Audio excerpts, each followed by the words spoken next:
Hello friends, अगर आपको भी पॉकेटिव स्टाइल में कहानियां सुनना पसंद है तो आपका स्वागत है। ये चैनल आप ही के लिए बना है। डिस्क्लेमर: ये कहानी सिर्फ मनोरंजन, टाइम पास और दिमाग को रिलैक्स करने के लिए उद्देश्य से बनाई गई है।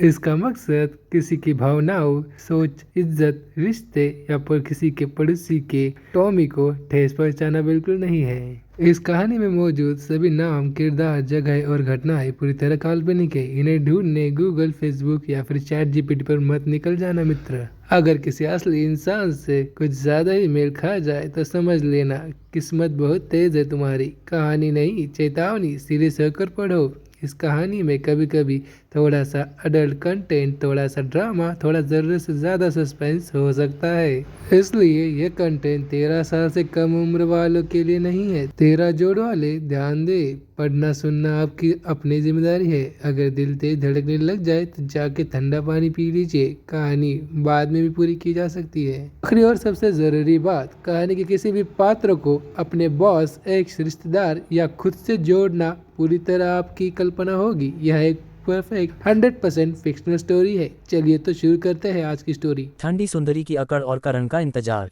करण ने जैसे ही क्लास ग्रुप छोड़ा, ग्रुप में बाकी बचे लोगों के होश उड़ गए। वे सोच रहे थे कि नैतिक दबाव बनाकर करण को बचाव के लिए मजबूर करेंगे, लेकिन उल्टा उनकी हरकतों ने करण को ग्रुप छोड़ने पर मजबूर कर दिया। बेवकूफ़, करण निकल गया, मॉनिटर और बाकी लोग भी निकल गए। अब क्या होगा? जल्दी उसे प्राइवेट चेक करो। पहले तो वह गरीब था, कौन उसका दोस्त बनता। मैंने अभी ऐड किया, लेकिन उसने अप्रूव नहीं किया। खत्म, इस बार सच में खत्म हो गया। अब क्या होगा? जीवन में सही लोगों को पहचानना बहुत जरूरी होता है, क्योंकि जिस दिन आपको उनकी जरूरत पड़े, हो सकता है वे आपके साथ ना हों। योजक चिन्ह। ग्रुप छोड़ने के बाद करण ने प्रणाली स्कैन से अंजलि, सिमरन और मीरा ठंडी वाली को स्कैन किया।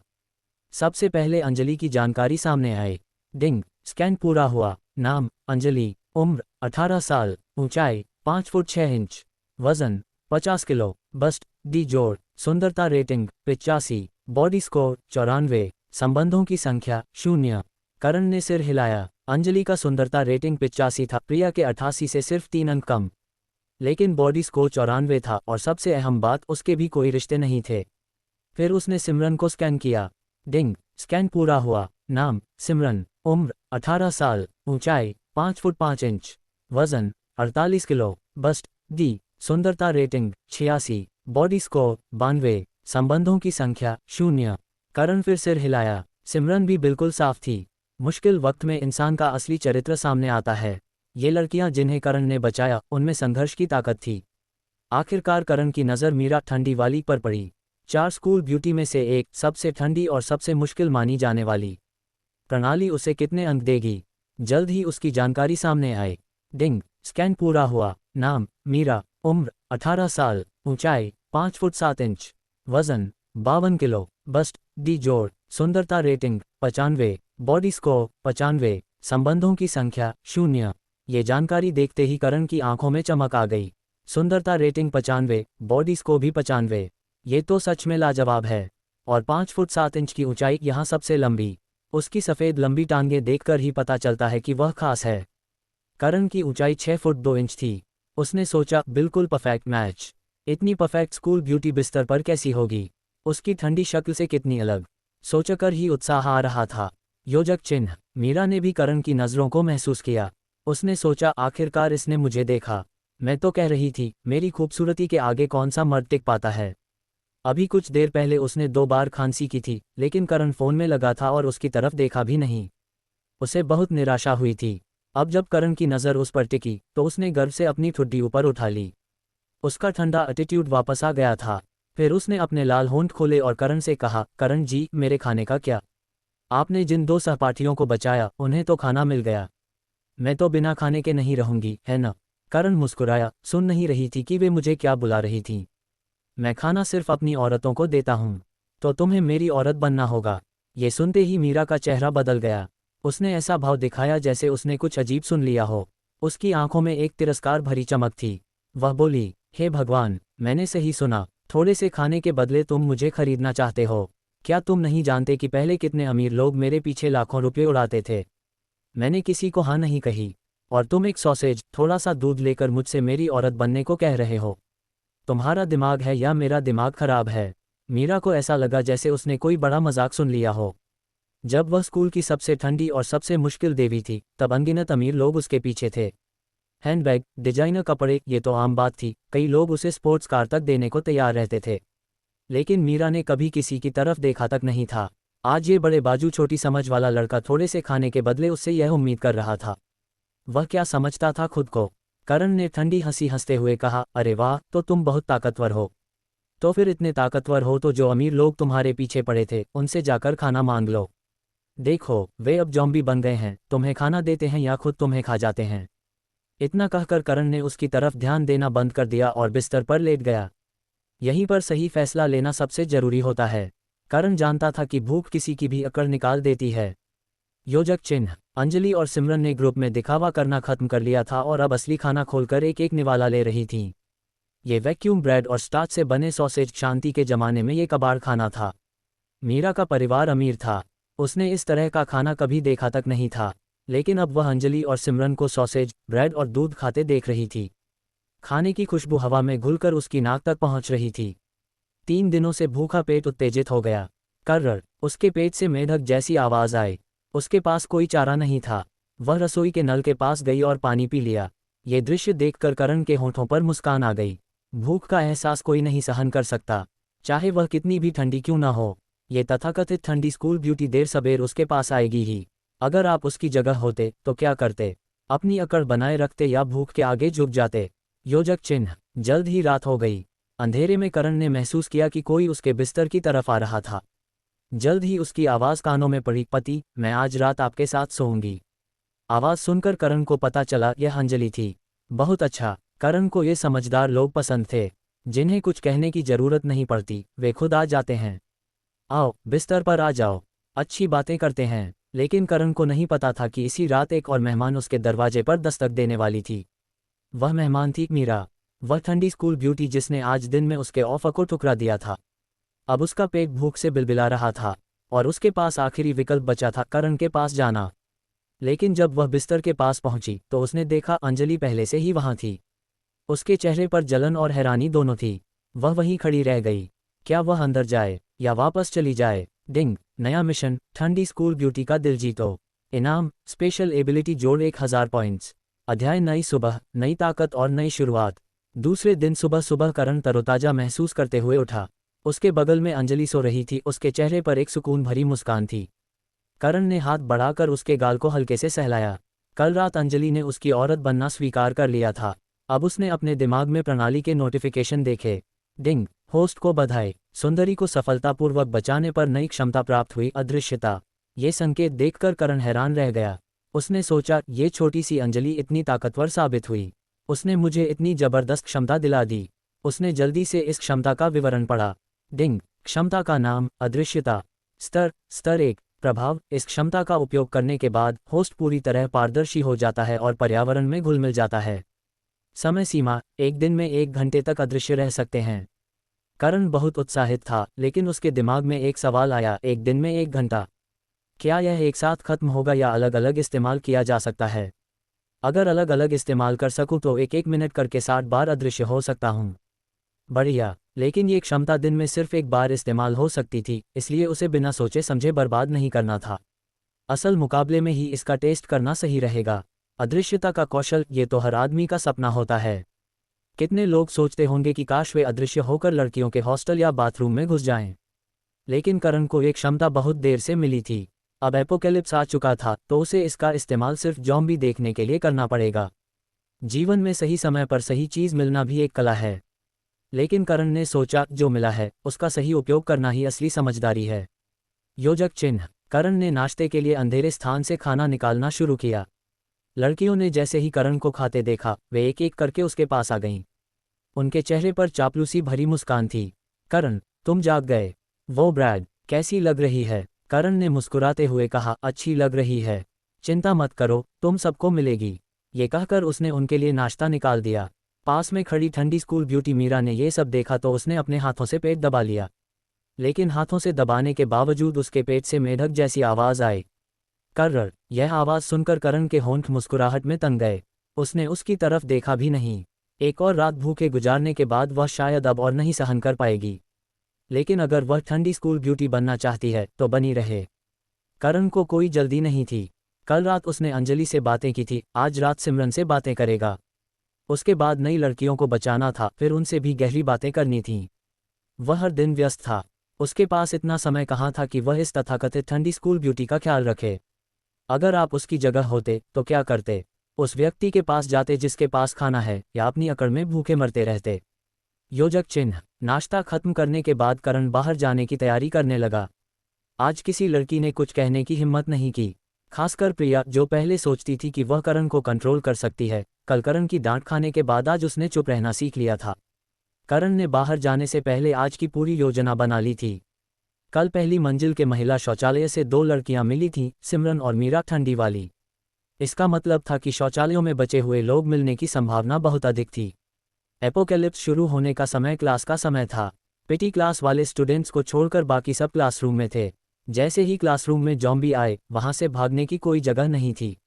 लेकिन शौचालय अलग था। हर शौचालय में केबिन होते हैं, एक बार केबिन में छुप जाओ तो जॉम्बी ढूंढ नहीं पाते। यह एक प्राकृतिक आश्रय स्थल था। स्कूल में कुल 10 टीचिंग बिल्डिंग थीं।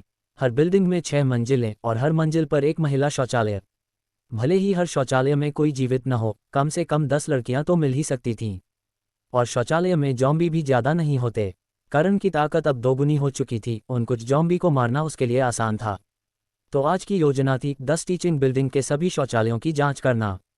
जहां भी महिला सर्वाइवर मिले उन्हें वापस लाना। योजक चिन्ह। करण पहली टीचिंग बिल्डिंग में आया। कल उसने यहां की पहली मंजिल से सिमरन और मीरा को बचाया था, तो आज दूसरी से छठी मंजिल तक की जांच करेगा। दूसरी मंजिल के महिला शौचालय में कुछ जॉम्बी घूम रहे थे, लेकिन ये जॉम्बी करण के लिए कोई मुश्किल नहीं थे। उसने जेवलिन से उन्हें जल्दी खत्म कर दिया। फिर उसने एक एक करके सारे केबिन खटखटाए। पिछले सारे केबिन खुले हुए थे। आखिरी केबिन में उसने देखा कि दरवाजा बंद था। उसने दरवाजा खटखटाया तो अंदर से गुर्राने की आवाज़ आए और कोई दरवाजा पीटने लगा। करण के चेहरे पर थोड़ी हैरानी थी।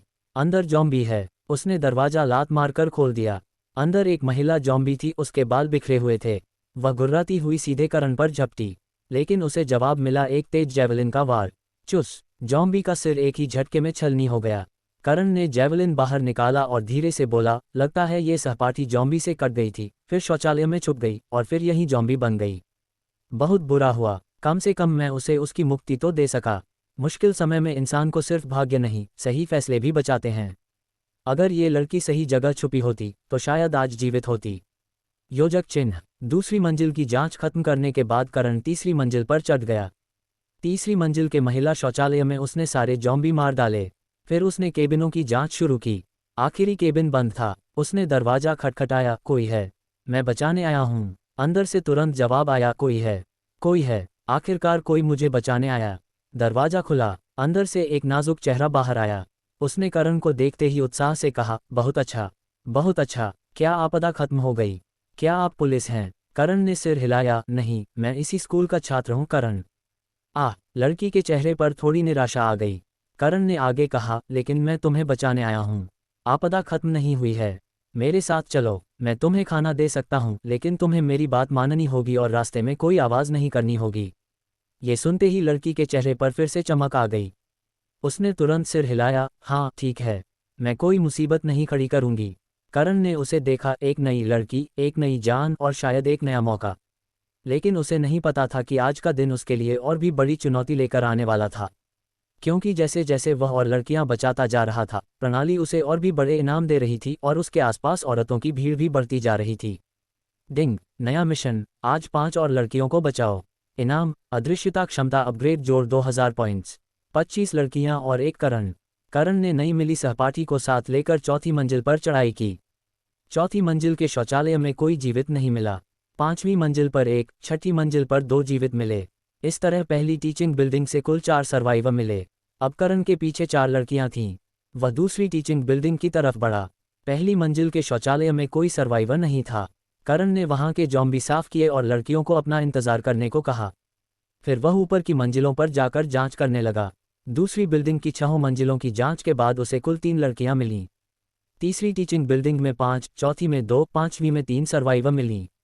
जब करण ने सभी 10 टीचिंग बिल्डिंग की जांच पूरी कर ली तो उसके पीछे 25 लड़कियां इकट्ठी हो चुकी थीं। जीवन में कभी कभी एक सही फैसला आपकी जिंदगी की दिशा ही बदल देता है। करण के लिए वह फैसला था खुद को मजबूत बनाना और दूसरों की मदद करना। इनमें से ज़्यादातर लड़कियां देखने में अच्छी थीं, कुछ तो प्रिया जैसी खूबसूरत थीं। लेकिन 4 स्कूल ब्यूटी में से 2 अब भी नहीं मिली थीं। बचकानी मीरा और ठंडी मीरा पहले ही मिल चुकी थीं, बाकी 2 कहाँ थीं। करण को थोड़ी निराशा हुई, लेकिन उसने सोचा 2 स्कूल ब्यूटी मिल चुकी हैं, ये पहले से ही बहुत अच्छी किस्मत है। बाकी 2 को मजबूर नहीं किया जा सकता। अगर आप उसकी जगह होते तो क्या करते? एक दिन में 25 लड़कियों को बचाना यह कोई आसान काम नहीं है। लेकिन असली चुनौती अभी शुरू हुई थी। करण 25 लड़कियों को लेकर इन्फर्मरी की तरफ दौड़ा। रास्ते में इतनी बड़ी टीम देखकर जॉम्बी का झुंड उनके पीछे लग गया। करण ने लड़कियों को तेज भागने को कहा और वह पीछे रुक गया। जब वे इन्फर्मरी के दरवाजे के पास पहुंची, तब तक करण 1 दर्जन से ज़्यादा जॉम्बी मार चुका था। लेकिन जॉम्बी लगातार आते जा रहे थे। उसने लड़ाई करना बंद किया और तेजी से इन्फर्मरी की तरफ भागा। सभी अंदर आ गए। करण ने दरवाज़ा बंद कर दिया। 20 से ज़्यादा जॉम्बी दरवाजे के पीछे आकर खड़े हो गए, लेकिन उनकी बुद्धि इतनी कम थी कि दरवाज़ा बंद देखते ही उन्होंने अपना लक्ष्य खो दिया। इन्फर्मरी में 25 नई लड़कियां जोर जोर से सांस ले रही थीं। दर्जनों जॉम्बी से पीछा छुड़ाने का एहसास सच में डरावना था। अच्छा हुआ करण उनके साथ था। होश में आने के बाद वे सभी करण की तरफ कृतज्ञता से देखने लगीं। करण साहब, हमें बचाने के लिए शुक्रिया। हमें लगा था कि हम शौचालय में फंसकर मर जाएंगे, लेकिन आपने आकर हमें बचा लिया।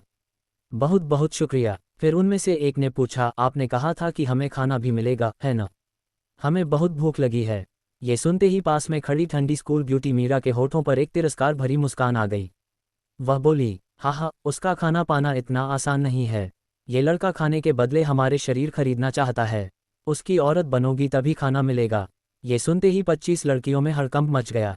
हर कोई हैरान थी। हे भगवान, क्या ये सच है? मैंने पहचान लिया, ये 4 स्कूल ब्यूटी में से एक ठंडी स्कूल ब्यूटी मीरा है।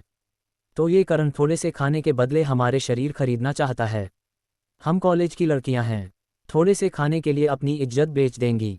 क्या सोच रखा है? सबसे मोटी और भद्दी लड़की ने आगे बढ़कर कहा, तारांकन, कितना घिनौना आदमी है। मुझे पछतावा है कि इसने मुझे बचाया।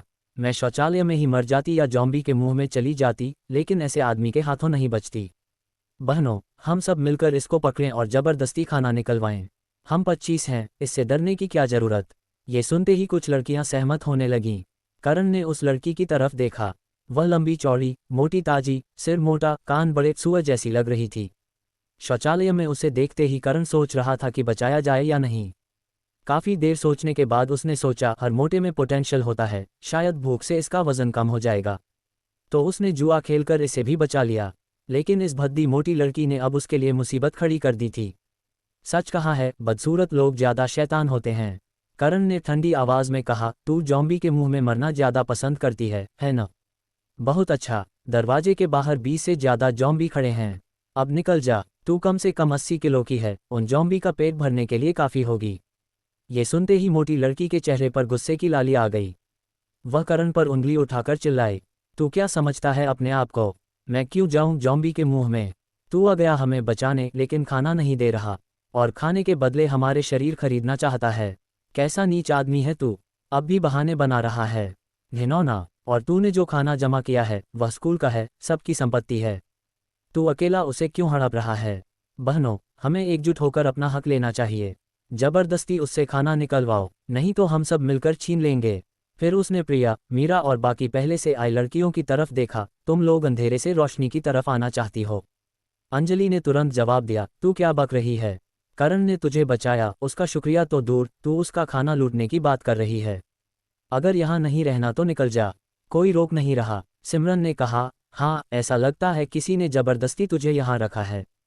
तुझे करण की सुरक्षा चाहिए, उसका खाना चाहिए, लेकिन कुछ देना नहीं चाहती। क्या सोच रखा है? क्या अब भी समझती है कि तू वही राजकुमारी है जिसके पीछे सब दौड़ते थे? बचकानी मीरा बोली, यहाँ रहना अच्छा नहीं लगता तो खुद निकल जा। लेकिन दूसरों से कह रही है कि उनकी मेहनत की कमाई तुझे बराबर बांट दें। थोड़ा तो शर्म कर। खाना चाहिए तो खुद जाकर ढूंढ, यहाँ बैठे बैठे हुक्म चलाने से कुछ नहीं मिलेगा। प्रिया ने भी कहा, हाँ, मैं अपना खाना तुझसे क्यों बांटूं? अंजलि, सिमरन, बचकानी मीरा और प्रिया, ये चारों करण से जुड़ चुकी थीं। करण ने उन्हें खाना दिया था। अगर ये नई लड़कियां बिना कुछ दिए यहाँ आकर खाना पाने लगी तो उनकी मेहनत बेकार चली जाती। इसलिए वे करण के हित की रक्षा कर रही थीं, जो असल में अपने हित की रक्षा थी। यहीं पर सही फैसला लेना सबसे जरूरी होता है। इन लड़कियों ने समझ लिया था कि इस नई दुनिया में कोई भी चीज़ मुफ्त नहीं मिलती। मोटी लड़की ने अब ठंडी स्कूल ब्यूटी मीरा की तरफ देखा। ठंडी स्कूल ब्यूटी, तू हमारा साथ नहीं देगी? यहाँ 25 लड़कियां हैं। जब यह नीच आदमी खाना निकालेगा तो हम सब मिलकर ले लेंगे। अगर तू हमारा साथ नहीं देगी तो तुझे भी खाना नहीं मिलेगा। मोटी लड़की को लगा कि उनकी संख्या बहुत है। करण चाहे कितना भी ताकतवर हो, 25 लड़कियों से एक साथ कैसे लड़ेगा। लेकिन ठंडी मीरा ने ऐसे देखा जैसे उससे कोई मतलब ही नहीं। वहीं खड़ी अपनी सफ़ेद उंगलियों से खेलती रही। उसने करण को जॉम्बी मारते देखा था, एक एक करके, बिना किसी झिझक के। अगर ये लड़कियां सच में उसे भड़काएंगी तो वह इन्हें भी उसी तरह मार सकता था। जॉम्बी से ज़्यादा मुश्किल तो ये नहीं थी। वह नहीं चाहती थी कि उसकी भी वही हालत हो। मोटी लड़की ने उसकी चुप्पी देखकर गुस्से से कहा, तुम पांचों ने लड़कियों का नाम बदनाम कर दिया। तुम 2 स्कूल ब्यूटी हो। 6, जितनी खूबसूरत उतनी कमज़ोर। इस नीच आदमी के सामने सिर झुका दिया। घिन आती है तुम पर। करण की आंखों में अब ठंडक थी। उसने धीरे से सभी लड़कियों की तरफ देखा और बोला, मैंने तुम सबको बचाया, तुम्हारी जान बचाई। अब तुम मुझसे खाना चाहती हो, लेकिन इस दुनिया में कुछ भी मुफ्त नहीं मिलता। जो मेरे साथ रहना चाहती है वह मेरे नियम मानेगी। जो नहीं मान सकती उसके लिए दरवाज़ा खुला है। बाहर जॉम्बी हैं, भूख है, मौत है। चुनाव तुम्हें करना है। इन्फर्मरी में सन्नाटा छा गया। 25 लड़कियां एक दूसरे का मुंह देख रही थीं। मोटी लड़की का मुंह खुला का खुला रह गया। उसे लगा था कि संख्या का दबाव काम करेगा, लेकिन करण के सामने उसकी एक न चली। भूख के आगे इंसान की अकड़ और नैतिकता दोनों धरी की धरी रह जाती है। करण जानता था कि देर सबेर ये सब उसके पास आएंगी। डिंग, होस्ट ने 25 लड़कियों को सफलतापूर्वक बचाया। इनाम 2500 पॉइंट्स जोड़ स्पेशल एबिलिटी। करण के होंठों पर मुस्कान आ गई। उसने सोचा, अब और ताकत और ताकत। ये सिर्फ शुरुआत है। लेकिन उसे नहीं पता था कि इन 25 लड़कियों के बीच में ही एक और खतरा छिपा था। वह मोटी लड़की जो अभी चुप हुई थी, उसकी आंखों में बदले की आग जल रही थी। और वह आग जल्द ही करण के लिए मुसीबत खड़ी करने वाली थी। सत्ता का खेल और एक सबक। मोटी औरत की बातें सुनकर करण के ठंडे चेहरे पर एक तिरस्कार भरी मुस्कान आ गई। वह कदम दर कदम उनकी तरफ बढ़ने लगा। 6 फुट 2 इंच की ऊंचाई और इतने सारे जॉम्बी मारने के बाद उसमें एक अजीब सी दबदबा भरी ऊर्जा थी, एक हल्की सी हत्या की आभा भी। मोटी औरत को छोड़कर बाकी सभी 25 लड़कियां एक कदम पीछे हट गईं। उन्होंने सिर झुका लिया, करण की तरफ सीधे देखने की हिम्मत नहीं जुटा पा रही थीं। मोटी औरत का नाम रूही था। शांति के जमाने में वह बॉक्सिंग करती थी। अब उसे लगा कि यहाँ सिर्फ एक ही आदमी है, तो उसने दूसरी लड़कियों को एकजुट करके करण की जगह लेना चाहा। इसलिए करण के करीब आने पर भी वह डरी नहीं।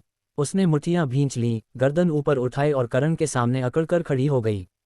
तू क्या करना चाहता है? यहाँ हम 25 हैं, उसने धमकी दी। करण ने कुछ नहीं कहा, बस मुस्कुराता हुआ आगे बढ़ता रहा। रूही को अब डर लगने लगा। उसने एक कदम पीछे हटते हुए कहा, पास मत आना। अगर पास आया तो मैं।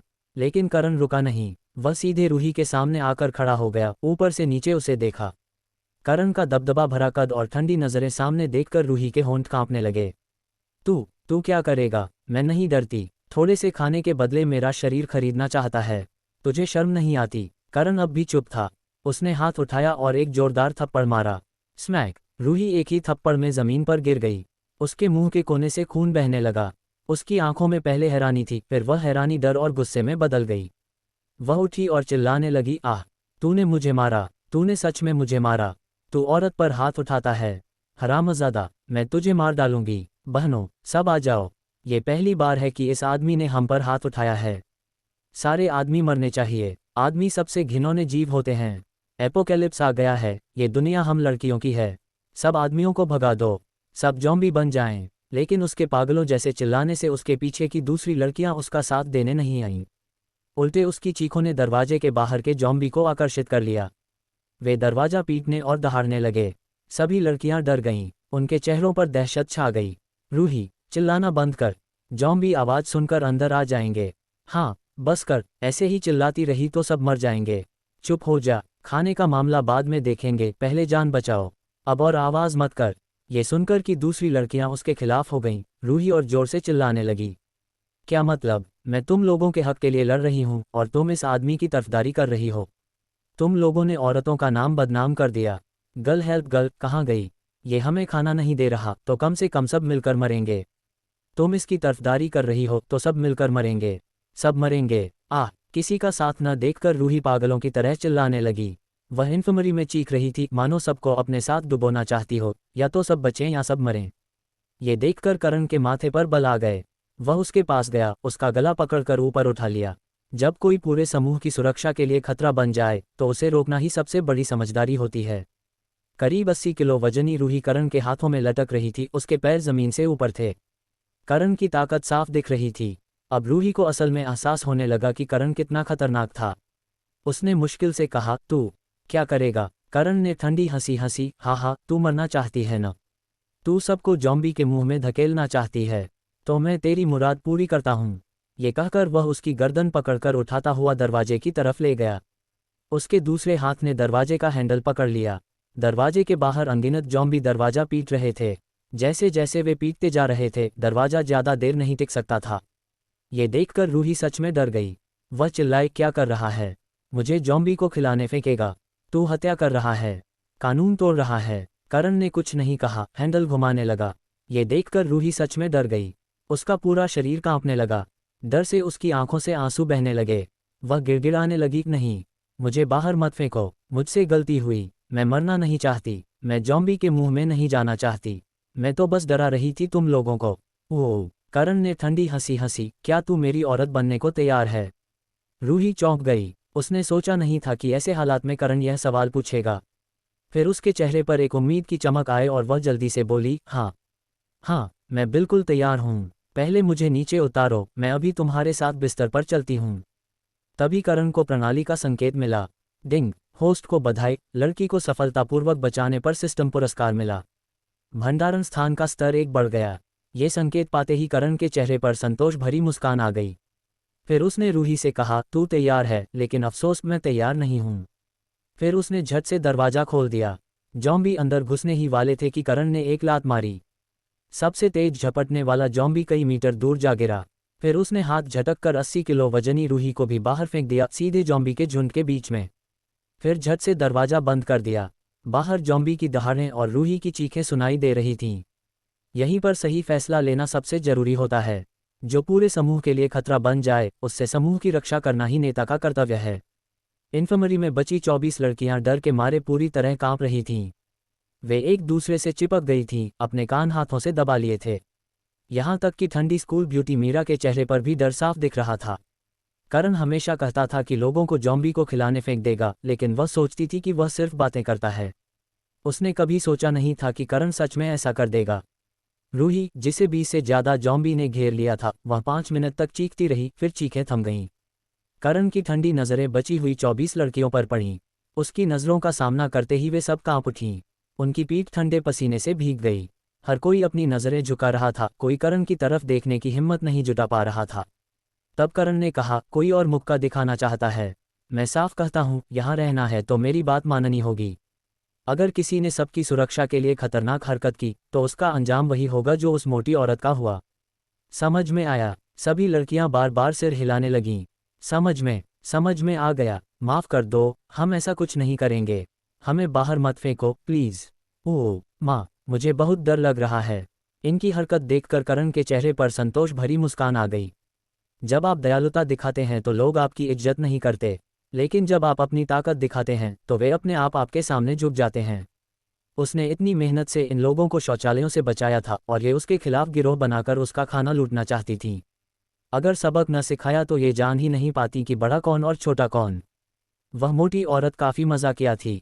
उसे लगा अभी भी शांति का जमाना है, इसलिए उसके सामने मुक्का दिखाने की हिम्मत कर बैठी। मुक्का दिखाया तो जॉम्बी को खिला दिया। यह एपोकेलिप्स है, अब भी क्या यह उसे बर्दाश्त करेगा? औरतों की बॉक्सिंग, शांति के जमाने में टीओ बनने की आदत है न, अब कोई नहीं बर्दाश्त करेगा। ये देखकर कि उसने इन लड़कियों को शांत कर दिया है, करण वार्ड में लौट आया और बिस्तर पर लेटकर आराम करने लगा। उन लड़कियों को इन्फर्मरी के हॉल में रहने दिया। आज रात सिमरन के साथ बातें करनी थी तो उसे कोई जल्दी नहीं थी। इस समय करण को प्रणाली का एक बग पता चल गया था। जब तक दूसरा उसकी औरत बनने को राजी हो जाता है, उसे पुरस्कार मिल जाता है, और बाद में अगर वह उसे मार भी दे तो पुरस्कार वापस नहीं लिया जाता। ये प्रणाली कमाल की है। तो क्या मतलब सिर्फ औरत मिलते ही पुरस्कार मिल जाता है? उम्र, शक्ल, सूरत से कोई मतलब नहीं, बस वह राजी हो जाए, बस हो गया। असल में कुछ करने की जरूरत नहीं।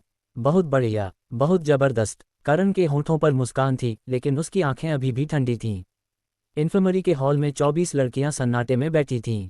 उनमें से कई अब भी डर से कांप रही थीं, कोई चुपके से रो रही थी, कोई एक दूसरे से चिपकी हुई थी। लेकिन सबके दिमाग में एक ही सवाल था, अब आगे क्या होगा। डिंग, नया मिशन, इन्फर्मरी को सुरक्षित शेल्टर में बदलो। Zombie count 0/50। इनाम 5000 पॉइंट्स जोर स्पेशल एबिलिटी। करण ने आंखें बंद कर लीं। कल एक नया दिन था, नए फैसले होंगे और शायद नए रिश्ते भी। लेकिन उसे नहीं पता था कि इन 24 लड़कियों में से कुछ की आंखों में अब भी बदले की आग जल रही थी, और वह आग जल्द ही करण के लिए मुसीबत खड़ी करने वाली थी। भूख और समझदारी के बीच का फैसला। करण को वार्ड में जाते देख 24 लड़कियां आपस में चर्चा करने लगीं। एक लड़की का चेहरा डर से पीला पड़ गया था। उसने कांपती आवाज में कहा, हे भगवान, उसने किसी को मार डाला, सच में मार डाला। रूही को जॉम्बी को खिलाने फेंक दिया। पुलिस को फोन करो, वह हत्यारा है। दूसरी लड़की बोली, पुलिस को फोन? अगर फोन काम करता तो हम फंसने पर मदद के लिए फोन करते। तुम्हारा दिमाग खराब है क्या? अब एपोकैलिप्स है। सही कहा, एपोकैलिप्स आ गया है, अब कोई कानून नहीं बचा। ऊपर से रूही चिल्ला रही थी और चाहती थी कि हम सब उसके साथ जॉम्बी से लड़ें। करण ने ये सब सिर्फ खतरे से बचने के लिए किया। क्या तुम सच में चाहती थी कि रूही कई जॉम्बी को अंदर बुला ले और वो हम सबको खा जाएं? बिल्कुल सही, वह मोटी रूही पागल थी। वह खुद मरना चाहती थी और हम सबको भी अपने साथ ले जाना चाहती थी। उसकी मौत तो बनती थी। ऐसे में तो करण ने हमारी जान बचाई। वह हमें बचाने आया ही था। शौचालय से निकालकर इस सुरक्षित इन्फर्मरी में ले आया। लेकिन रूही इस सुरक्षित इन्फर्मरी को खतरे का केंद्र बनाना चाहती थी। तो गलती किसकी थी? हाँ, रूही को किसी की चिंता नहीं थी। वह हम सबको साथ लेकर मरना चाहती थी। करण ने अपनी और हमारी सुरक्षा के लिए ऐसा किया। इसमें गलत क्या है? मैं भी यही सोचती हूँ। और करण ने जो खाना इतनी मेहनत से जमा किया है वह उसका अपना है। हम मुफ्त में कुछ पाने की सोचें तो वह कैसे हो सकता है? अगर खाना चाहिए तो कुछ कीमती चीज़ देनी होगी। हमारे पास सबसे कीमती चीज़ क्या है? अगर हम करण की औरत नहीं बनेंगी तो वह हमारी रक्षा क्यों करेगा? हमें खाना क्यों देगा? यहीं पर सही फैसला लेना सबसे जरूरी होता है। इन लड़कियों ने समझ लिया था कि इस नई दुनिया में कोई भी चीज़ मुफ्त नहीं मिलती। मैं भी जाने को तैयार हूँ। मैं भी। दर दरवाज़ा खटखटाने की आवाज़ आए। ये सही है, मैं करण से माफ़ी मांगने जा रही हूँ। 24 लड़कियां एकजुट होकर उस वार्ड की तरफ बढ़ीं जहां करण लेटा था। दरवाजे पर धीरे से दस्तक दी। अंदर आओ, करण ने दरवाजे की तरफ कहा। दरवाजा खुला और सभी 24 लड़कियां अंदर आ गईं। उनके सिर झुके हुए थे। करण, हमें माफ़ कर दो, अभी हमारी गलती थी। हम बहुत भूखी थीं इसलिए ऐसा बोल बैठीं। अब हम तुम्हारी बात मानेंगी। हमें थोड़ा खाना दे दो। तुम्हारी औरत बनना पड़े तो भी हम तैयार हैं। ये सुनते ही करण की नींद खुल गई। वह बोला, क्या सच में? हाँ, हम समझ गईं। लड़कियों ने उम्मीद से कहा। करण ने सिर हिलाया, ठीक है, तुम लोग बाहर जाकर इंतज़ार करो, मैं थोड़ी देर में खाना बांट दूंगा। अब मुझे थोड़ा आराम करने दो, परेशान मत करना। लड़कियों के चेहरे पर खुशी छा गई। वे बोलीं, ठीक है करण, हम परेशान नहीं करेंगी, तुम आराम करो। तुमने हमें माफ़ कर दिया, ये बहुत अच्छा है। हम कोई मुसीबत नहीं खड़ी करेंगी, पक्का आज्ञा मानेंगी। इन लड़कियों को समझदार देखकर करण बहुत संतुष्ट था। बिना नियम के कुछ नहीं चलता। आज उसने इन्हें सबक सिखा दिया था, वरना 3 औरतें, 3 ही झगड़े, जब इनकी तादाद बढ़ेगी तो इन्हें काबू में रखना मुश्किल हो जाता। आराम से सोने के बाद करण तरोताजा महसूस कर रहा था। उसने वार्ड का दरवाजा खोला और हॉल में आ गया। वहाँ 20 से ज़्यादा लड़कियां बैठी हुई थीं। प्रिया, बचकानी मीरा, सिमरन और अंजलि, ये चारों अपने मोबाइल पर गेम खेल रही थीं। उनके चेहरे पर पूरी शांति थी, मानो एपोकैलिप्स का उनसे कोई लेना देना ही न हो। ठंडी स्कूल ब्यूटी मीरा एक कोने में अपना पेट दबाए बैठी थी। समय समय पर उसके पेट से मेढक की आवाज़ें आ रही थीं। 24 नई लड़कियां एक कोने में दुबकी हुई थीं, भूख सहन कर रही थीं। जैसे ही उन्होंने करण को बाहर आते देखा, सबकी आंखों में चमक आ गई। प्रिया और बाकी चारों ने तुरंत करण को घेर लिया। उनके चेहरे पर मुस्कान थी। करण, तुम जाग गए, हमारे साथ खेलो ना, आओ 5 की पंक्ति में खेलते हैं। एपोकैलिप्स में भी लोग खेल रहे हैं, शायद वे भी फंसे होंगे और खेल से वक्त काट रहे होंगे। करण मुस्कुराया और इन चारों के सिर पर हाथ फेरा। जब रूही बगावत कर रही थी तब इन चारों ने जो साथ दिया था उससे वह बहुत खुश था। ये लो, दोपहर का खाना, पहले खाना खा लो। करण ने प्रणाली स्थान से एक ब्रेड, एक वैक्यूम चिकन लेग, एक सॉसेज और एक दूध का पैकेट निकालकर उन्हें दे दिया। ये सब देखकर चारों की आंखें चमक उठीं। वाह, कितना अच्छा, चिकन लेग भी दिया। करण, तुम बहुत अच्छे हो, सब बहुत स्वादिष्ट लग रहा है, मेरे मुंह में पानी आ रहा है। चारों ने खाना उठाया और खाने लगीं। 24 नई लड़कियों की निगाहें भी करण पर टिकी थीं। उनके चेहरे पर एक ही बात लिखी थी, हमें भी खाना चाहिए, हमें भी खाना चाहिए, जल्दी खिलाओ। करण उनकी तरफ बढ़ा और प्रणाली स्थान से ढेर सारा खाना निकालकर उनमें बांध दिया। हर किसी को एक ब्रेड, एक सॉसेज और एक दूध मिला। 24 लड़कियों के चेहरे पर खुशी छा गई। उन्होंने खाना लिया और गटकने लगीं। आज एपोकैलिप्स का चौथा दिन था। वे शौचालयों में छुपी हुई थीं। पानी तो पी लेती थीं, लेकिन खाने को कुछ नहीं था। इतने दिनों से भूखी थीं, अब बर्दाश्त नहीं हो रहा था। करण ने जैसे ही खाना दिया, वे सब ऐसे खाने लगी जैसे दिनों के बाद पहली बार खाना मिला हो। सब खा रही थी सिवाय एक के। ठंडी स्कूल ब्यूटी मीरा। उसने करण की तरफ देखा। करण ने उसकी तरफ देखा तक नहीं था। उसके चेहरे पर निराशा छा गई। साला, क्या यह आदमी सच में मुझमें दिलचस्पी नहीं रखता? मैं 4 स्कूल ब्यूटी में से एक हूँ। क्या मैं उन 24 आम चाहने वालों से ज़्यादा खूबसूरत नहीं हूँ? बस यह आदमी आए, मुझसे 2 प्यारी बातें करे, मुझे थोड़ा बहला दे, तो उसकी गर्लफ्रेंड बनने में भी कोई हर्ज नहीं। लेकिन उसने मेरी तरफ देखा तक नहीं। क्या मुझे ही जाकर चिपकना पड़ेगा? हाय हाय कर्रर। हवा में ब्रेड की खुशबू फैल रही थी। मीरा का पेट फिर से गड़गड़ाने लगा, लेकिन करण ने उसकी तरफ ध्यान ही नहीं दिया। अगर आप उसकी जगह होते तो क्या करते? अकड़ बनाए रखते या भूख के आगे झुक जाते? करण सोच रहा था, शायद कल कैंटीन पर हमला करने का समय आ गया है। छोटी मार्केट से जो खाना लाया था वह ज़्यादातर स्नैक्स था, ब्रेड, सॉसेज, चॉकलेट, बिस्किट। चावल, नूडल्स भी थे, लेकिन पकाने के लिए न तो बर्तन थे, न चूल्हा। चूल्हा चाहिए तो कैंटीन जाना पड़ेगा। कैंटीन में जॉम्बी बहुत थे, लेकिन अब उसकी ताकत बढ़ चुकी थी। चारों बुनियादी क्षमताएं 130 पॉइंट्स पर पहुंच चुकी थीं, आम आदमी से 2.6 गुना ज़्यादा। कैंटीन के जॉम्बी भी अब उसके लिए कोई मुश्किल नहीं थे, और अगर जॉम्बी ज़्यादा हो गए तो अदृश्यता का कौशल था, सीधे अंदर घुसकर खाना ढूंढ सकता था। सारा खाना इकट्ठा कर लेता, जॉम्बी को पता भी नहीं चलता। यही सबसे सही समय है। कल सुबह कैंटीन की लूटपाट शुरू करेंगे। डिंग, नया मिशन, स्कूल कैंटीन से खाना इकट्ठा करो। इनाम 3000 पॉइंट्स जोड़ने की क्षमता। करण के होठों पर मुस्कान थी। उसकी नज़रें खिड़की से बाहर टिक गईं। अंधेरा हो रहा था, लेकिन उसे पता था कल एक नया दिन होगा। नए खतरे होंगे, नई चुनौतियां होंगी, और शायद और भी ज़्यादा खाना, अदृश्यता का जादू और कैंटीन की लूट। बेशक कल कैंटीन में छापा मारने से पहले आज का इनाम हासिल करना जरूरी था। उस रात करण की नज़र सिमरन पर पड़ी। उसने कहा, आज रात तुम्हारी बारी है, मुझसे बातें करनी हैं। सिमरन के चेहरे पर खुशी और शर्म दोनों भाव आ गए। वह बोली, ठीक है, आखिरकार मेरी बारी आई। मैं बातें करने में बहुत माहिर हूँ। चिंता मत करो पति करण, मैं आज रात तुमसे खूब बातें करूंगी। इतना कहकर सिमरन करण के पीछे पीछे कमरे में चली गई। सिमरन को हिरन की तरह उछलते कूदते देखकर प्रिया के होंठ सिकुड़ गए। उसे थोड़ी जलन हुई। जब वह करण की औरत बनी थी तो उसे मजबूर होना पड़ा था। कहीं करण बाद में इस बात का बदला न ले और उसे अच्छी नज़रों से न देखे। हाय राम, प्रिया ने सोचा, ये नई लड़कियां थोड़ी शर्म भी करतीं। इतनी बेधड़क, इतनी आगे बढ़कर ये लड़कियां हैं या क्या? योजक चिन्ह। अगली सुबह करण को प्रणाली का संकेत मिला। डिंग, दूसरे पक्ष ने आपकी औरत बनना स्वीकार कर लिया है। होस्ट को बधाई। सिस्टम पुरस्कार मिला, अदृश्यता कौशल स्तर जोड़ 1। ये संकेत पाते ही करण की आंखें चमक उठीं। उसने जल्दी से निर्देश पढ़े। डिंग, कौशल का नाम, अदृश्यता। कौशल स्तर 2। प्रभाव, प्रतिदिन 2 घंटे तक अदृश्य रह सकते हैं। बहुत बढ़िया। अदृश्यता का समय 2 गुना हो गया। करण ने अपनी कमर सीधी की और तरोताजा होकर उठ गया। सिमरन अभी भी बिस्तर पर पड़ी थी। उसके चेहरे पर संतोष भरी मुस्कान थी। उससे बातें करना बहुत सुखद था।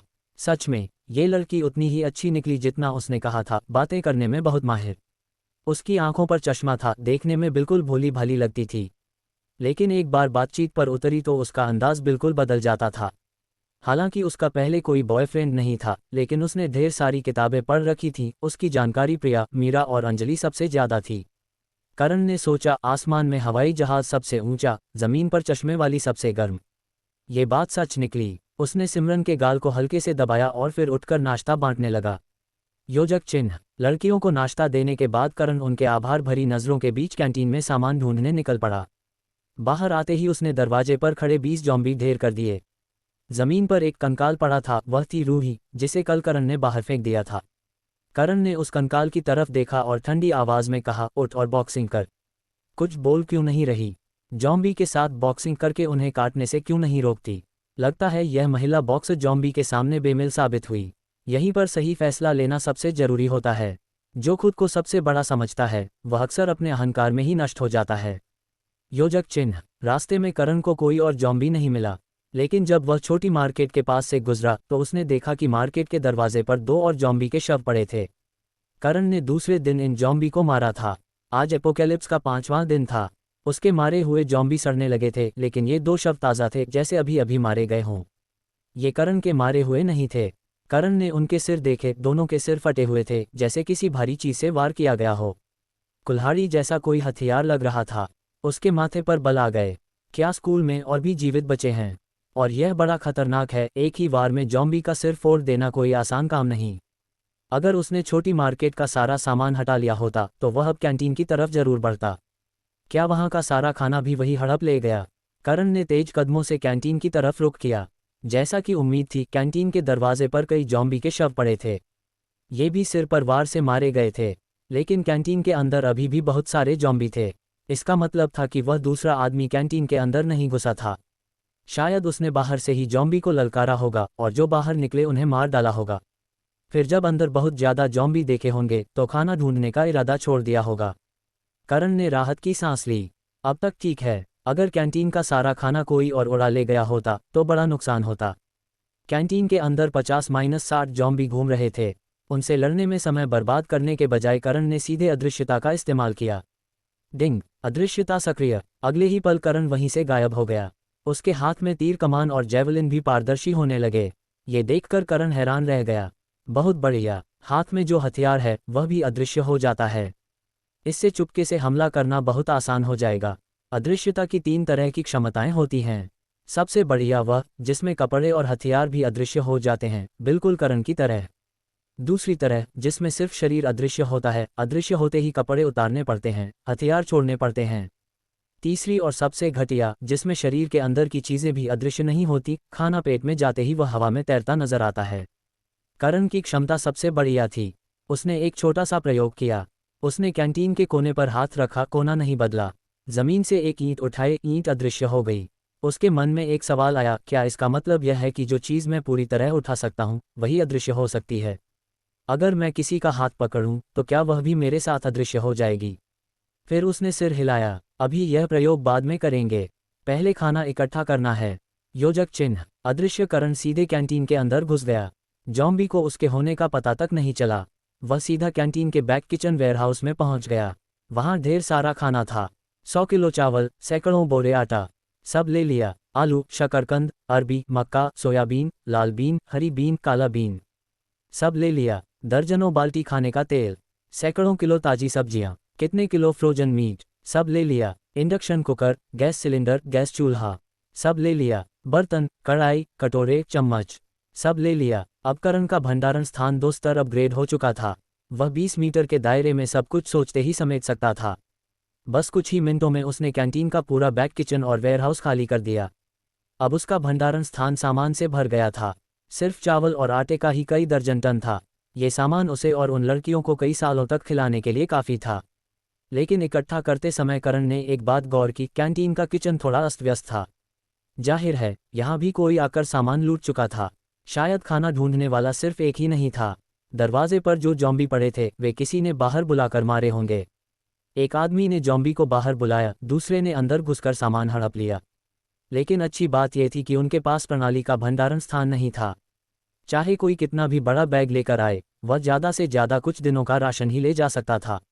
ज़्यादा सामान लेते तो भागने में दिक्कत होती, जान भी जा सकती थी। इसलिए करण को देर नहीं हुई थी। जब वह बाहर निकला तो कैंटीन बिल्कुल खाली थी, एक टुकड़ा भी खाना नहीं बचा था।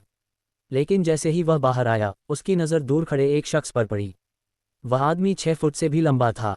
हाथ में एक बड़ी कुल्हाड़ी थी और उसके कंधे पर एक बड़ा बैग लटका हुआ था। उसने करण को देखा और रुक गया। दोनों के बीच कुछ सेकंड का सन्नाटा था। फिर उसने करण से कहा, तूने भी खाना ढूंढने की कोशिश की? करण ने उसकी तरफ देखा। इस आदमी के चेहरे पर भी उतनी ही ठंडक थी जितनी खुद करण के चेहरे पर थी। ये वही है जिसने उन जॉम्बी को मारा था। करण ने सिर हिलाया। हाँ, तूने भी। उस आदमी ने कुल्हाड़ी कंधे पर रख ली। देर से आया। अंदर बहुत जॉम्बी थे। तू कैसे अंदर घुसा? करण ने उसकी आंखों में देखा। यह आदमी बड़ा होशियार लग रहा था। उसने सीधा जवाब नहीं दिया, बल्कि पूछा, तू कौन है? उस आदमी ने मुस्कुराते हुए कहा, अथर्व। और तू? करण के दिमाग में बिजली कौंधी। अथर्व, वही अथर्व जो उसकी क्लास में था, वह भी जीवित है। करण, हम एक ही क्लास में हैं। अथर्व ने करण को पहचान लिया। उसके चेहरे पर थोड़ी हैरानी आई, फिर वह मुस्कुराया, तू भी बच गया। अच्छा है। फिर उसने कैंटीन की तरफ देखा, अंदर सारा खाना खाली है। तूने किया? करण ने न तो हाँ कही न ना, बस मुस्कुराया। अथर्व ने उसकी मुस्कान देखकर कहा, चल कभी मिलते हैं, अपना ख्याल रख। वह मुड़ा और चला गया। करण ने उसकी पीठ देखी। उसके दिमाग में एक ही बात थी, यह आदमी खतरनाक है। डिंग, नया किरदार डिटेक्ट हुआ। नाम अथर्व, विशेषता अज्ञात। करण ने गहरी सांस ली। अब वह अकेला नहीं था। इस नई दुनिया में और भी लोग थे और उनमें से कुछ खतरनाक भी थे। लेकिन उसके पास उनसे ज़्यादा था। उसके पास था एक ताकतवर सिस्टम, ढेर सारा खाना और 24 से ज़्यादा लड़कियां जो अब उसकी थीं। अब वह बस ये सोच रहा था, अथर्व के पास क्या है? क्या उसके पास भी कोई सिस्टम है? और वह कहाँ रहता है? अदृश्यता का परीक्षण और नई चुनौती। कैंटीन में खाना इकट्ठा करने का काम खत्म हो चुका था। आज का दिन करण के लिए पूरा हो गया था। अब उसने अपनी अदृश्यता कौशल का परीक्षण करना शुरू किया। अदृश्यता कौशल अब स्तर 2 पर था। इसका मतलब था कि वह प्रतिदिन 2 घंटे अदृश्य रह सकता था। कैंटीन में उसने सिर्फ 5 मिनट बिताए थे, अब भी 1 घंटा 55 मिनट बचा था। अगर वह अदृश्यता खत्म कर दे तो क्या वह बचा हुआ समय फिर से इस्तेमाल कर सकता था? क्या एक दिन में अदृश्य होने की कोई सीमा थी? करण ने अदृश्यता खत्म कर दी। उसकी आकृति तुरंत प्रकट हो गई, वह सामान्य रूप में लौट आया। फिर उसने फिर से कहा, अदृश्य हो जाऊं। सर्र, उसकी आकृति फिर गायब हो गई। ये देखकर करण के चेहरे पर हैरानी और खुशी दोनों थी। कई बार इस्तेमाल कर सकते हैं। जब तक 2 घंटे पूरे नहीं हो जाते तब तक कितनी भी बार अदृश्य हो सकते हैं। ये कौशल तो कमाल का है। ये निष्कर्ष निकालने के बाद करण ने खुशी भरी मुस्कान दिखाई। फिर उसने अदृश्यता खत्म कर दी और इन्फर्मरी की तरफ चल दिया। कभी कभी छोटे छोटे प्रयोग भी बड़ी खोज करवा देते हैं। करण ने आज अपनी ताकत को और बेहतर तरीके से समझ लिया था। योजक चिन्ह। लेकिन उसे नहीं पता था कि इन्फर्मरी के बाहर अब एक नई मुसीबत खड़ी हो गई थी। इन्फर्मरी के बाहर 5 लड़के खड़े थे। हर कोई लंबा चौड़ा, गोरा काला। पहली नज़र में ही पता चल जाता था कि ये स्पोर्ट्स स्टूडेंट थे। जब उन्होंने इन्फर्मरी के बाहर ज़मीन पर पड़े जॉम्बी के ढेर देखे तो उनके चेहरे पर सतर्कता आ गई। वे आपस में कानाफूसी करने लगे। इन्फर्मरी में कोई रह रहा है और वह बड़ा ताकतवर है। बाहर ही दर्जनों जॉम्बी के शव पड़े हैं। खट खट खट, दरवाजे पर दस्तक दी गई। यह इन्फर्मरी किसी ने कब्जा कर लिया है। क्या हम अंदर जाएं? जाएं। कल सामान इकट्ठा करते समय भैया नीमा के पैर में जंग लगी लोहे की चादर लग गई थी। उसे कीटाणुरहित करना जरूरी है, वरना संक्रमण फैल सकता है। आज कीटाणुनाशक लेना ही होगा। उसने अपने साथ वाले की तरफ इशारा किया, नीमा, जाकर दरवाजा खटखटा। दरवाजा बंद है। नीमा ने सिर हिलाया और इन्फर्मरी का दरवाजा खटखटाया। अंदर की लड़कियां यह आवाज़ सुनकर चौंक गईं। उन्हें लगा कोई जॉम्बी दरवाजा पीट रहा है। एक लड़की से चीख निकल गई, फिर उसने जल्दी से दरवाजा बंद कर लिया। दरवाजा बंद होने की आवाज़ और औरतों की दबी चीख सुनकर 5 स्पोर्ट्स स्टूडेंट के चेहरे पर पहले हैरानी आई, फिर हैरानी खुशी में बदल गई। साला, औरतें हैं। पिछली बार हमने जो औरत पकड़ी थी वह कुछ दिनों में ही मर गई। अब नई औरतें मिल गईं। कितनी अच्छी किस्मत है। नहीं, इतने सारे जॉम्बी को किसी औरत ने मारा होगा। जरूर कोई आदमी बाहर खाना ढूंढने गया है। कल हमने छोटी मार्केट में सारा खाना खाली देखा था। शायद उसी ने सब हड़प लिया होगा और वह औरतों को यहाँ लाया है। मतलब इस इन्फर्मरी में औरतें भी हैं, खाना भी है। इस बार तो हम अमीर हो गए। जब तक वह आदमी वापस नहीं आया तब तक जल्दी से यहाँ लूटपाट मचा दो। 5 स्पोर्ट्स स्टूडेंट में जान आ गई। उन्होंने दरवाजा पीटते हुए अंदर कहा, अंदर स्कूल की सहेलियां हैं, हम तुम्हें बचाने आए हैं। जल्दी दरवाजा खोलो। सही कहा, हमारे साथ चलो। खाना पीना जमाना, मौज मस्ती कराएंगे। योजक चिन्ह। दरवाजे के अंदर प्रिया और दूसरों ने बाहर आवाज़ें सुनी। ये करण की आवाज़ नहीं थी। उसने तुरंत उंगली होठों पर रखकर सबको चुप रहने का इशारा किया। बाकी सबने सिर हिलाया। पूरी इन्फर्मरी में सन्नाटा छा गया। वे बेवकूफ़ नहीं थीं। आवाज़ों से ही पता चल रहा था कि इन लोगों की नीयत साफ नहीं थी। और करण ने उनके सामने ही रूही को जॉम्बी को खिलाने फेंक दिया था। उससे भी ज़्यादा बुरा क्या कर सकते थे ये आदमी। इसलिए दरवाज़ा खोलना बिल्कुल नामुमकिन था। अब उन्हें बस इंतज़ार था कि करण जल्दी लौटे और इन आदमियों को भगा दे। बाहर के स्पोर्ट्स स्टूडेंट देख रहे थे कि अंदर वाले मरा मरा खेल रहे हैं, बोल ही नहीं रहे। उनका धैर्य खत्म होने लगा। उन्होंने दरवाज़ा और जोर से पीटा। थप थप थप, जल्दी दरवाज़ा खोलो। अच्छा कह रहे हैं, नहीं तो हम दरवाज़ा तोड़ देंगे। तब तुम सब की खैर नहीं। आज्ञाकारी बनकर दरवाज़ा खोलो तो हम थोड़े नर्म हाथ रखेंगे, नहीं तो मारते मारते मार डालेंगे। हा हा हा। भैया हरीश, तुम तो कह रहे थे कि पिछली बार तुमने ही उस औरत को मार डाला था। ये अश्लील बातें सुनकर अंदर की लड़कियां बुरी तरह डर गईं। उनकी नीयत सच में खराब थी। अच्छा हुआ वे बेवकूफ़ नहीं बनी। अगर दरवाज़ा खोल दिया होता तो अंजाम क्या होता, सोचना भी मुश्किल था। बाहर वालों का धैर्य अब पूरी तरह खत्म हो गया। एक स्पोर्ट्स स्टूडेंट ने कहा, दरवाज़ा नहीं खोलोगी? हमारी बर्दाश्त की सीमा खत्म हो गई। तुम लोगों को क्या लगता है कि यह छोटा सा दरवाज़ा हमें रोक सकता है? प्यारी, मैं अंदर आ रहा हूँ। उसने अपने हाथ में पकड़ी आग की कुल्हाड़ी ऊपर उठा ली। कुल्हाड़ी पर अभी भी जॉम्बी का काला खून लगा हुआ था। जाहिर था कि वे यहाँ तक लड़ते भागते आए थे। कुल्हाड़ी अब जोर से दरवाजे पर पड़ने ही वाली थी कि तभी पीछे से एक आवाज़ आई। अरे, तुम लोग क्या कर रहे हो? सबने पीछे मुड़कर देखा। दूर नहीं, एक मजबूत शरीर वाला आदमी खड़ा था, हाथ में तीर कमान, पीठ पर जेवलिन टंगा हुआ था। उसका चेहरा देखते ही उनके चेहरे पर हैरानी आ गई। करण, तू भी नहीं मरा? बहुत अच्छा, हम स्पोर्ट्स स्टूडेंट की टीम और मजबूत हो जाएगी। तू ठीक समय पर आ गया। हमने देखा कि इस इन्फर्मरी में बहुत सारी औरतें छुपी हैं। हम साथ मिलकर दरवाज़ा तोड़ दें, अंदर का सामान और औरतें सब आधा आधा बांट लेंगे। कैसा रहेगा? करण ने अब उन्हें अच्छी तरह पहचान लिया। ये सब स्पोर्ट्स स्टूडेंट थे। स्कूल में एक दूसरे को जानते थे।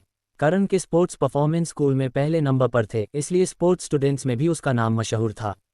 लेकिन इन स्पोर्ट्स स्टूडेंट्स और करण में एक फ़र्क था, ये सब अमीर घरानों के दूसरे नंबर के बच्चे थे।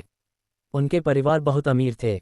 पढ़ाई में कमज़ोर थे तो परिवार ने खेल में पैसा लगाकर उन्हें इस स्कूल में दाखिल करवा दिया था। स्कूल में ये बहुत धाक जमाते थे। कुछ ही हफ्तों में गर्लफ्रेंड बदल लेते थे। करण की प्रपोजल फेल होने की बात पर तो इन स्पोर्ट्स स्टूडेंट्स ने कई महीनों तक उसका मजाक उड़ाया था। वे कहते थे किसी स्पोर्ट्स स्टूडेंट की गर्लफ्रेंड न हो, ये बदनामी की बात है। करण ने सोचा नहीं था कि एपोकैलिप्स में ये सब एक साथ मिलकर टीम बना लेंगे। इनकी लड़ने की क्षमता भी कम नहीं थी। लेकिन करण अब पहले जैसा नहीं था। सिस्टम के सहारे उसकी ताकत कई गुना बढ़ चुकी थी। ये स्पोर्ट्स स्टूडेंट भी अब उसके सामने कोई मायने नहीं रखते थे। उसने ठंडी आवाज़ में कहा, इन्फर्मरी मेरा बेस कैंप है। अंदर जो भी औरतें हैं वे मैंने बचाई हैं। तुम लोग जल्दी यहाँ से हट जाओ। मुझे परेशान मत करो, वरना बुरा होगा। यहीं पर सही फैसला लेना सबसे ज़रूरी होता है। कभी कभी डर दिखाने से बेहतर होता है कि आप अपनी ताकत दिखा दें। योजक चिन्ह। पांचों स्पोर्ट्स स्टूडेंट ने एक दूसरे की तरफ देखा। फिर उनमें से एक आगे बढ़ा, करण, तू बहुत बड़ी बातें कर रहा है। हम 5 हैं, तू अकेला। और तू हमें धमकी दे रहा है। दूसरा बोला, हम सब स्पोर्ट्स स्टूडेंट हैं। साथ मिलकर इस दुनिया में राज कर सकते हैं। तू अकेला क्या कर लेगा? तीसरे ने कुल्हाड़ी कंधे पर रखते हुए कहा, और तू तो वही है न जिसकी प्रपोजल फेल हो गई थी। उस समय पूरे स्कूल में तेरी हंसी उड़ी थी। आज भी वही हाल है, तू अकेला, हम 5। सोच ले, दोस्ती में आ जा तो आधा सामान दे देंगे, वरना। उसने कुल्हाड़ी की धार पर उंगली फिराई। करण मुस्कुराया, लेकिन उसकी आंखों में कोई गर्माहट नहीं थी। तो तुम लोग जबरदस्ती करना चाहते हो? जबरदस्ती? अरे नहीं यार, हम तो तेरा भला कर रहे हैं। इतनी सारी औरतें, तू अकेला क्या करेगा? हम साथ मिलकर। बस। करण ने एक शब्द में सबकी बातें काट दीं। उसने धीरे धीरे तीर कमान उठाया। अब तुम लोगों के पास 2 विकल्प हैं। पहला, अभी यहाँ से चले जाओ। दूसरा, उसने कमान पर तीर चढ़ाया। निशाना उन 5 के बीच में किसी एक के सिर पर नहीं, बल्कि उनके ठीक बीच में ज़मीन पर लगाया। दूसरा, मैं तुम्हें समझा दूंगा कि यह इन्फर्मरी किसकी है। 5 के चेहरे बदल गए। उन्होंने करण की आंखों में देखा। वहां कोई डर नहीं था, कोई हिचक नहीं थी। सिर्फ एक ठंडा, साफ फैसला था। उनमें से एक ने कहा, करण, तू पागल हो गया है। हम 5 हैं। करण ने जवाब नहीं दिया। उसने बस तीर छोड़ दिया। सर्र, तीर जाकर उनके बीच में ज़मीन में धंस गया। धूल उड़ी। 5 स्पोर्ट्स स्टूडेंट चौंक कर पीछे हट गए। करण ने फिर से कमान पर तीर चढ़ाया। अगला तीर किसी के पैर में लगेगा, फिर अगला घुटने में, फिर अगला कमर में। समझ गए। एक सन्नाटा छा गया। 5 के चेहरे पर गुस्सा, डर और हैरानी सब कुछ था। लेकिन कोई आगे नहीं बढ़ा।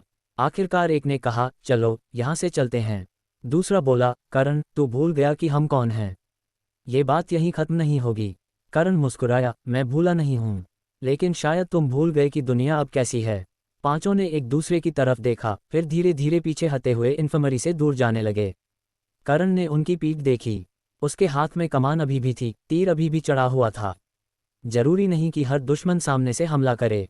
कभी कभी सही समय पर ताकत दिखा देना ही काफ़ी होता है। दरवाजे के अंदर की लड़कियों ने सब सुना था। उनके चेहरे पर राहत थी। करण वापस आ गया था और उसने उन्हें बचा लिया था। प्रिया ने धीरे से दरवाजा खोला। करण अंदर आया। सबकी निगाहें उस पर टिकी थीं। उसने कहा, कोई डर नहीं, अब यहाँ कोई नहीं आएगा। लेकिन उसने सोचा ये लोग वापस आएंगे और अगली बार वे अकेले नहीं होंगे। डिंग, नया मिशन, इन्फर्मरी की सुरक्षा बढ़ाओ, स्पोर्ट्स स्टूडेंट गैंग से निपटो। इनाम 5000 पॉइंट्स जोड़ने की क्षमता। करण ने गहरी सांस ली। अब खेल और भी दिलचस्प हो गया था।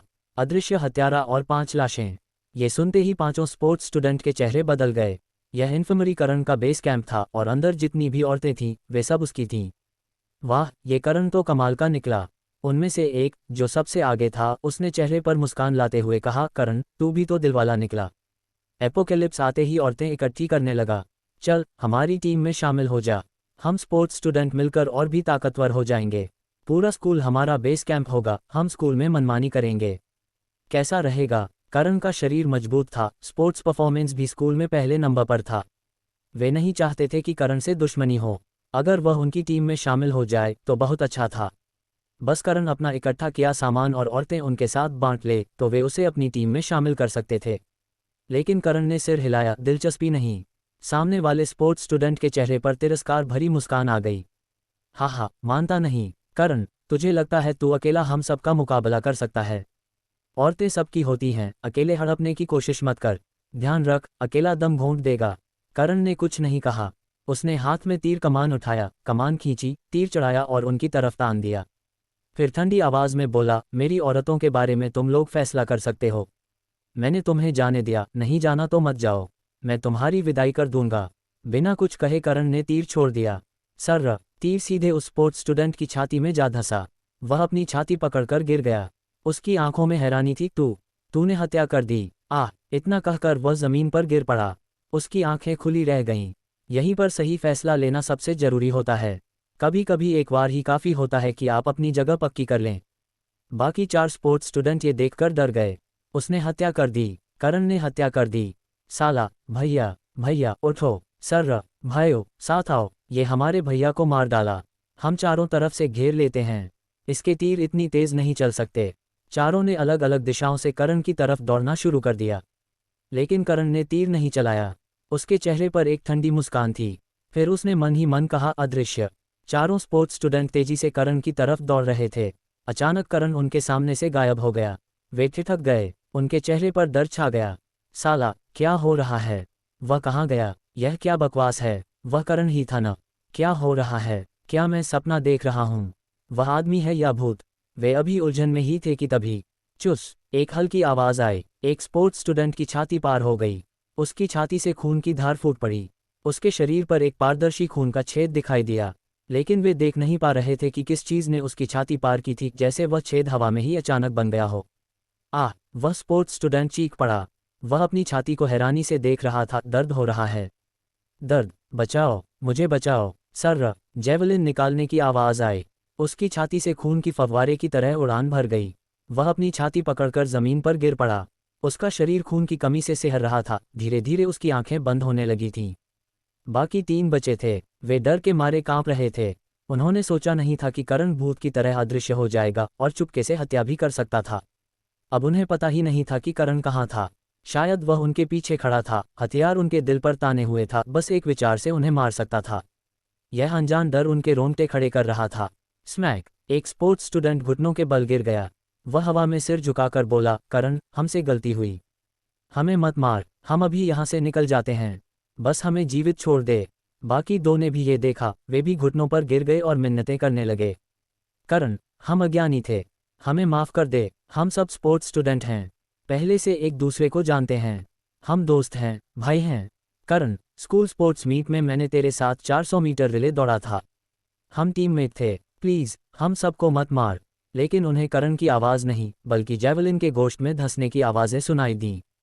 चुस चुस चुस, तीनों की छाती पर खून के छेद दिखाई दिए। खून की धार फूट पड़ी, जमीन लाल हो गई। तीनों के चेहरे पर डर का भाव था। वे अपनी छाती पकड़ते हुए धीरे धीरे खून के ढेर में गिर पड़े। जो इंसान निर्दयी नहीं होता वह इस दुनिया में टिक नहीं सकता। करण ये सच्चाई अच्छी तरह जानता था। अब उनका बेस कैंप इन लोगों को पता चल गया था तो उन्हें जीवित नहीं छोड़ा जा सकता था। एपोकेलिप्स में कोई कानून नहीं था, कोई नैतिकता नहीं थी। एक टुकड़ा ब्रेड के लिए भी हत्या हो सकती थी, फिर इतना सारा खाना और इतनी सारी औरतें तो दूर की बात थी। करण को किसी पर भरोसा नहीं था, वह सिर्फ अपनी मुट्ठी पर भरोसा करता था। ये स्पोर्ट्स स्टूडेंट पहले से उसे जानते थे, लेकिन उन्होंने कभी उसे दोस्त या भाई नहीं समझा था। वे तो उसे सिर्फ मजाक समझते थे। आखिरकार इस दुनिया में सिर्फ एक ही बीमारी है, गरीबी की बीमारी। गरीब आदमी जहां भी जाता है उसे नीचा दिखाया जाता है। करण पहले सबसे ज्यादा नीचा दिखाया जाने वाला था। आज वह नहीं मानता था कि ये लोग सच में उसे दोस्त समझते थे। जमीन पर पड़ी 5 लाशों को देखकर करण ने अपनी अदृश्यता खत्म कर दी। ये कौशल कमाल का है, अदृश्य रहकर हत्या करना। फिर वह सीधे इन्फर्मरी के दरवाजे के पास गया, खटखटाया और बोला, दरवाजा खोलो, मैं करण हूं। उन सबको मार दिया है। यह आवाज़ सुनकर अंदर की लड़कियों ने राहत की सांस ली और जल्दी से दरवाजा खोल दिया। करण इन्फर्मरी में घुसा तो देखा कि उनके चेहरों पर अभी भी डर के भाव थे। प्रिया ने कहा, करण, वे लोग कौन थे? कितने भयानक थे? कह रहे थे कि हमें ले जाएंगे, मार डालेंगे। बचकानी मीरा भी बोली, करण, अच्छा हुआ तुम समय पर आ गए। ये पतला दरवाज़ा उनके हमले नहीं झेल सकता था। अंजलि ने कहा, वे लोग कितने भयानक और बदतमीज थे। कह रहे थे कि हमें मार डालेंगे। घिन आ गई। सिमरन बोली, अच्छा हुआ पति करण हो, तभी मन में सुकून है। करण ने उन्हें ढांढस बंधाते हुए कहा, कोई बात नहीं, मैंने उन सबको मार दिया। वे स्पोर्ट्स स्टूडेंट थे। एपोकैलिप्स आ गया है, अब स्कूल में किसी पर भरोसा नहीं करना। मेरे न होने पर तुम लोग दरवाजे खिड़कियां बंद रखना, कोई आवाज़ नहीं करना, किसी को पता नहीं चलने देना। हाँ, हम समझ गए। सब लड़कियों ने आज्ञाकारी भाव से सिर हिलाया। जब आप कमज़ोर होते हैं तो लोग आपको रौंदना चाहते हैं, लेकिन जब आप अपनी ताकत दिखा देते हैं तो वे खुद आपके आगे झुक जाते हैं। धातु नियंत्रण और चौगुनी ताकत। स्कूल में और स्पोर्ट्स स्टूडेंट होने का पता चलने के बाद करण के मन में एक बेचैनी सी पैदा हो गई थी। वह खुद भले ही कितना भी ताकतवर हो गया था, लेकिन उसकी औरतों में अभी भी कोई आत्मरक्षा की क्षमता नहीं थी।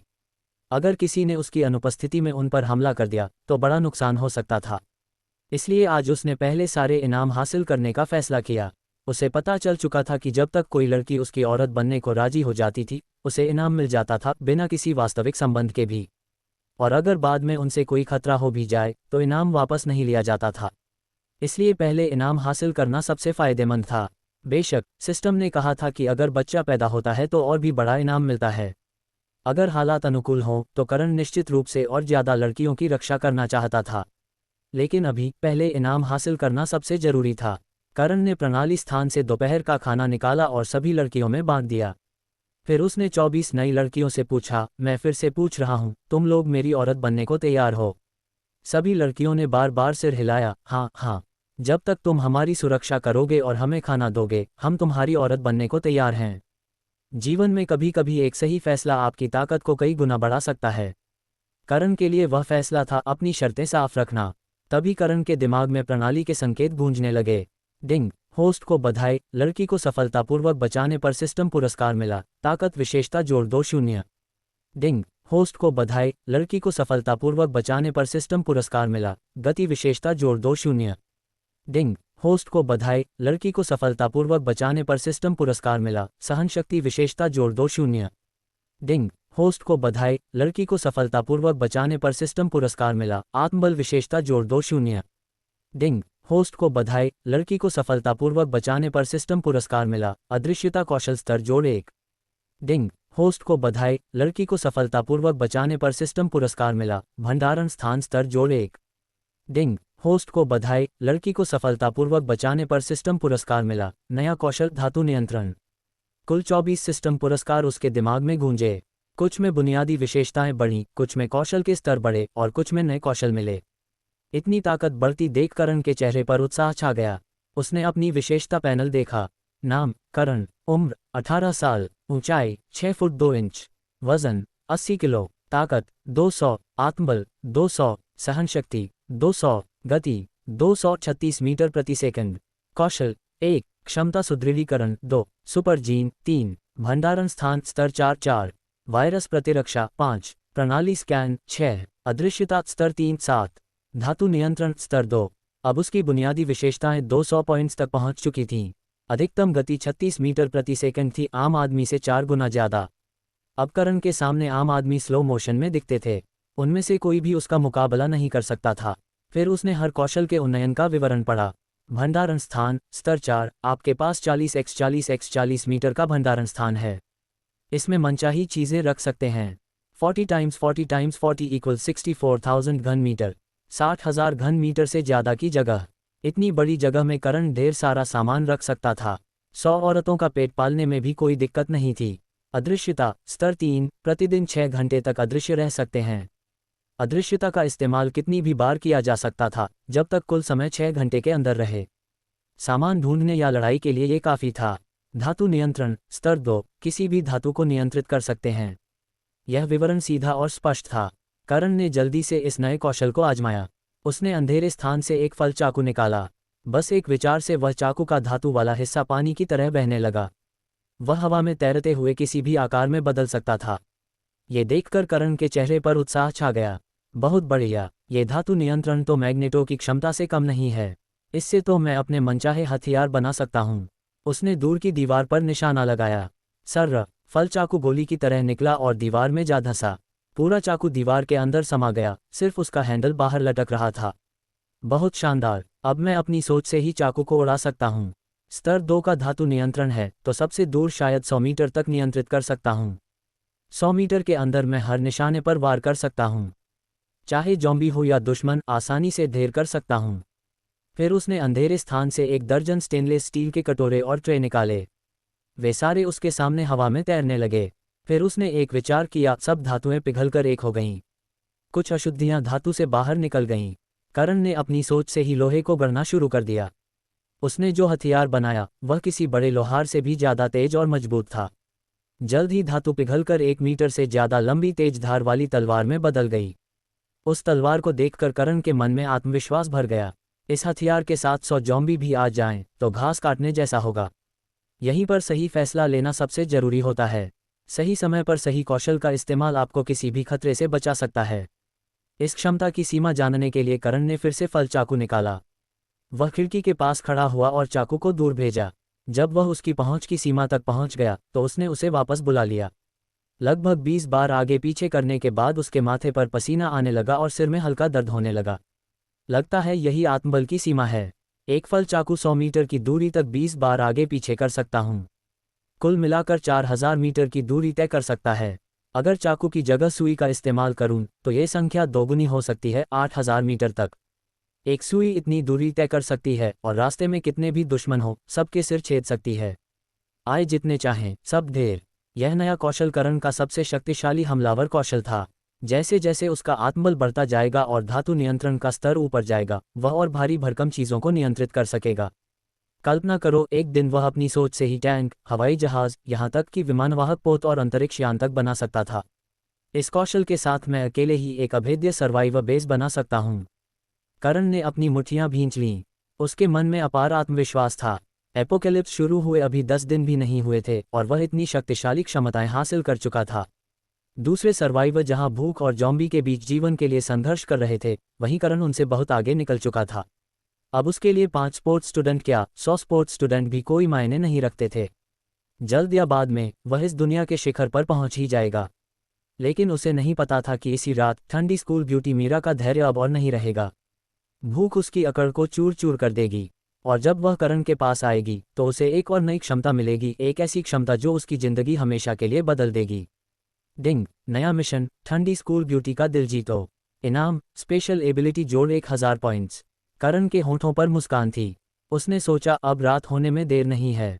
अगले अध्याय में क्या ठंडी स्कूल ब्यूटी मीरा आखिरकार अपनी अकड़ छोड़ेगी? करण को उससे कौन सी नई क्षमता मिलेगी? स्पोर्ट्स स्टूडेंट गैंग के बाकी सदस्य क्या बदला लेने आएंगे? और इस बेबी मेकिंग सिस्टम के और क्या राज हैं? तो बने रहिए क्योंकि असली खेल अभी शुरू हुआ है। Thank you for watching.